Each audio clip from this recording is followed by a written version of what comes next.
This is Stephanie Barnes, and this is episode 31 in my Brick Wall Chat series. And this one is on design thinking and agile aren't new. Yeah, let's leave it there. The title I wrote in my notes is actually much longer than that. It says, they aren't new. I did those things 20 years ago because they were the right things to do. And I stand by that. I did do those things. They might not have been called agile and design thinking at the time that I did them, but the methodologies or the thinking behind them around involving users in adjusting requirements as you go, providing prototypes and that whole idea of prototyping and doing failing fast was how we worked. Now, partly because we didn't have the resources to do a big, go big or go home.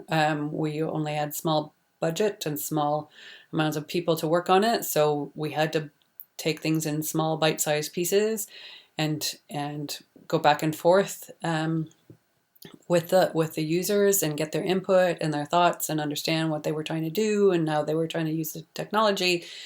Because none of us, it was knowledge management technology, but this applies to anything.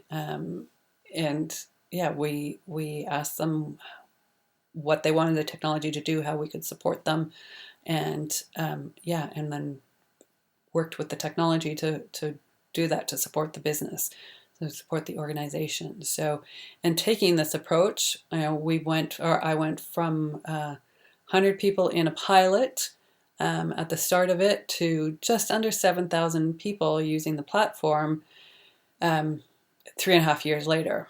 So we couldn't do a boil the ocean approach and do everything all at once because we didn't have and that's not the way to be successful. The way to be successful, and I have my case studies, but there are lots of case studies and lots of literature out there that support this, is to do it in small, manageable bites and iterate and learn from one and apply the learnings from the previous one to the next one. And this applies. I have friends in knowledge management that have taken this methodology and applied it to oil wells and drilling, to engineering problems, to just about anything out there.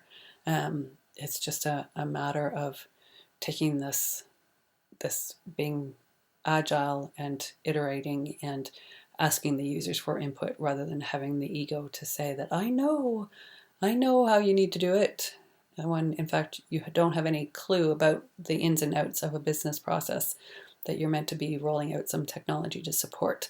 So ask the users, involve the users, get them to test it out and tell you what works and what doesn't work. And this at its core is design thinking and agile. I did this in my career at HP. It wasn't called those things, but that's absolutely positively what I did, as well as a healthy dose of change management, which I talked about also in an earlier video. So these ideas aren't new. I'm sure if I went back in the literature and the history, the business history, these ideas are even older than that. So it's just been the last few years that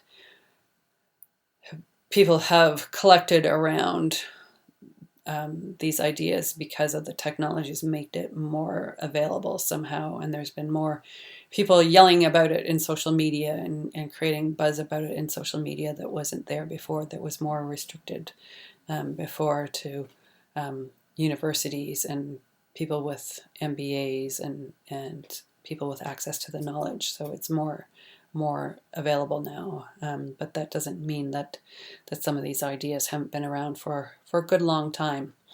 Anyway, some thoughts from me on design thinking and agile in this episode number 31 of my Brick Wall Chats. I hope you have enjoyed it. Feel free to subscribe or reach out if you have any questions.